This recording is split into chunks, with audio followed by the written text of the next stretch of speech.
The guys made a new wandering trader farm that is farther away, so you don't have to worry about it being loaded by people in the Nether hub, which was causing the wandering trader to despawn. Trader farm, do not load. Okay, so we made it to the trader farm. Let's go on in and see what we got here. There's a portal, and then if you go this direction. Oh, here. No, we made it. This is the new trader farm. So the players would AFK here, and the wandering traders will try to spawn about 40 blocks from the player, and then they will be staying out here, but they will be attracted to the player, so they will walk towards the player over here, and then they will go ahead and fall into the portal here. And this place is all lit up so that nothing else spawns in here except for them. Yeah, the wandering traders will fall down here and go into this portal here. Go ahead and see where the wandering traders end up. It should be far enough away in the Nether that nothing else loads them. It's good, and they shouldn't be able to escape this area. So every so often we'll come over here and see if there's any wandering traders. The person who's AFK can probably check up on it. If there is, then we will come over here and trade with them. We still got those 3 emeralds, and we are ready to use them whenever we can. Let's head back. Hopefully get a wandering trader.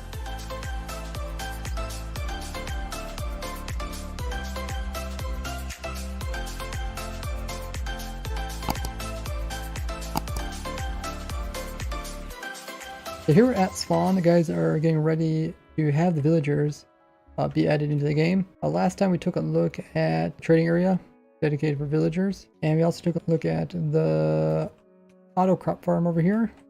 We're waiting for dirt as well as villagers for that. They've added some more stuff into here. They added in iron farms. So this iron farm, where they put in 4 different modules, iron farm, and then they move the scaring mob, which is like a pillager or a zombie, between each of the different areas where they spawn them in. So up here you can see they brought the lava from way over there, the lava source being used for the cobblestone generator over there. They brought it over here to kill the iron golems. The villagers, we need 3 villagers, 3 beds, and they also have their village. And that will produce an iron golem when they're scared, and that's where we have the zombie over here, which will scare them. Then they'll produce iron golems, which will fall into there, and that's where we have the lava, so it kills them. And then their loot will be taken through the water streams all the way around.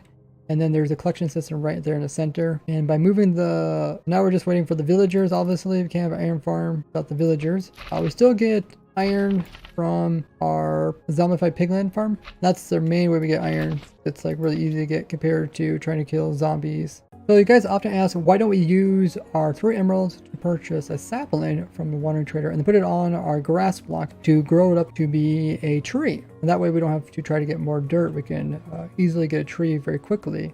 And that way we can get villagers very quickly to get more emeralds. Problem is, if a tree grows on a grass block, it will immediately kill the grass that's on top of it. It's unlike the Nilium, which has a chance of being killed when it grows up if you don't move it away quickly. The grass, it is instant. You can't do anything about it. So that's why we don't use our grass block to grow a tree, because it will remove the grass block, and then we won't have any more grass and we'll be able to get other passive mobs to spawn. That's very important. So it makes more sense for us to go after the podzol, which we use to get more dirt, which we use to get more grass, and then afterwards we'll get more emeralds, and then we get more, use those emeralds to purchase a tree. Then we can grow it on the dirt that we have more of. But one thing the guys were able to do was able to take the extra emerald that we had and purchase sugarcane from a wandering trader, since it only costs 1 emerald. So they right now have sugarcane growing on the grass block, and Manrock's AFKing it. Got a little sugarcane farm here, and this allows us to get paper finally. So now some of the guys have rockets. We actually use the rockets with our elytra, which is really cool. We'll go ahead and cover this back up. So currently we really don't need to go after any more emeralds, since we do have those 3 emeralds.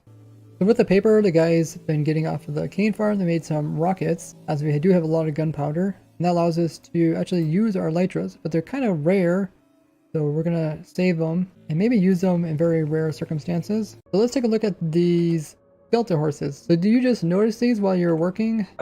In one day, in like an hour, we had 3 traps spawn. So we just got along, got saddles and leads and stuff, and brought them over here.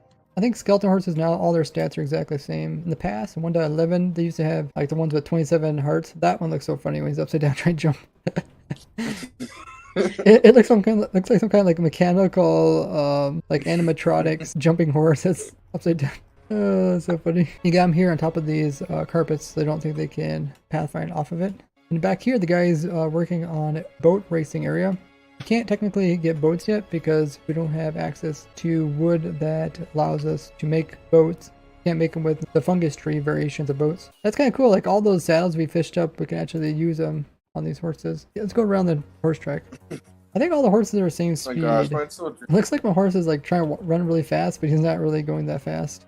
We put in those drop chutes for the pigmen that were coming through these portals. We did this both in the overworld as well as the nether. But the biggest problem is that they're actually spawning inside these portals. Just like in my underload farm, pigmen can spawn directly inside of portals. And this means that they were spawning in here and then teleporting over into the overworld. As everything else around here is pretty much spawn proof. It's one of the few places they can spawn in, even though the light level is very high. So the spawning is a little bit slower because it's down really low and there's nothing else from the spawn in. They spawn in these portals, then they immediately teleport over into the overworld. And then from here, they were just piling up. The solution to this is on the nether side we can put in lights so we can make it super bright so they can't spawn in, because if it's 12 or higher they won't be able to spawn in. Here in the overworld we still can't really stop them from spawning because they use a different algorithm to spawn in using the portal blocks themselves. So we still got those drop chutes on the backside here to lure them off and make them fall to their death. The guys have put in lights on the nether side, which has really helped with the problem. We got lights over here, you can see this one over here. They also have lights so that they don't spawn here to start with. We're going to build up a kind of temporary wither rose farm over in the end dimension. So it's going to be kind of like a one-time use wither rose farm that we can get some wither roses. Since we don't have any, it would be nice to get them. We're going to grab the materials needed to summon the wither. We do have a few wither skulls. We got the observer, we got our repeater, we got our 3 wither skulls, we got some soul sand. We're going to have to also need to pick up a bunch of chicken eggs, fill the shulker box up with them, and then everything else carry inventories. Okay, let's head over to the end dimension. So here at the entrance end portal, we're going to set our spawn point here. We'll go build it up and then we'll probably come back and get ready, because we'll try to fight the wither after we do the wither rose farm. We're kind of limited because this here is wide level 0. We can't put the wither directly on either of it and kill it easily, but we can probably do something pretty close to that. So the wither has to get built way down in here. This is wide level 0, the very bottom of the world. And we have to find the center. His tail will be there, and then there'll be a T shape like this. Put the skulls in there, then we want to, as soon as we place the last skull, we want to take a signal from there and pull it out. So observer will detect when the last block is placed, and then we'll put that power into the power that goes around to the backside. This redstone line will just come over here. It's going to hook into a piston. We're going to put the piston in now. Piston is going to be back here, and it's going to push in a trapdoor underneath of the wither. That's not going to hold them permanently, but hold him there long enough so that he kills chickens, so we can get some wither roses. So that is pretty much everything we need for the wither part. We gotta make sure there's air on both sides of his foot. Make sure there's no blocks preventing him from spawning in. So remove all these in here. So now we have to put in the chickens. Every chicken will drop in here. We'll make sure he has low health. We'll spawn in chickens one at a time inside of here, then get their health low, and then we'll drop them down inside of the other area.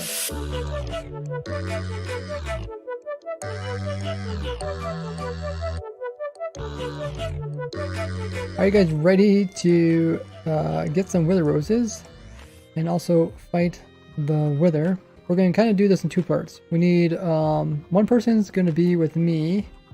We're going to pick up the wither roses and then go into the overworld and deposit them so that we don't lose them. And then everyone else is going to fight the wither. Summon in the wither, guys. Oh, wow. Everybody got a lot of advancements. Wither got summoned in. Hey, Leonard, could you back Hopefully up? it pushed, it looked like it pushed a trap door underneath of it. Yes. Okay, the wither is going to explode pretty soon. Get ready, Strawberry, to pick up all the roses. Okay, now get out of there before you fall in there. I don't think there's any more roses. If someone wants to pick up any more roses you see, go ahead and do that. Okay, I put all the roses in there. I'm coming back, guys.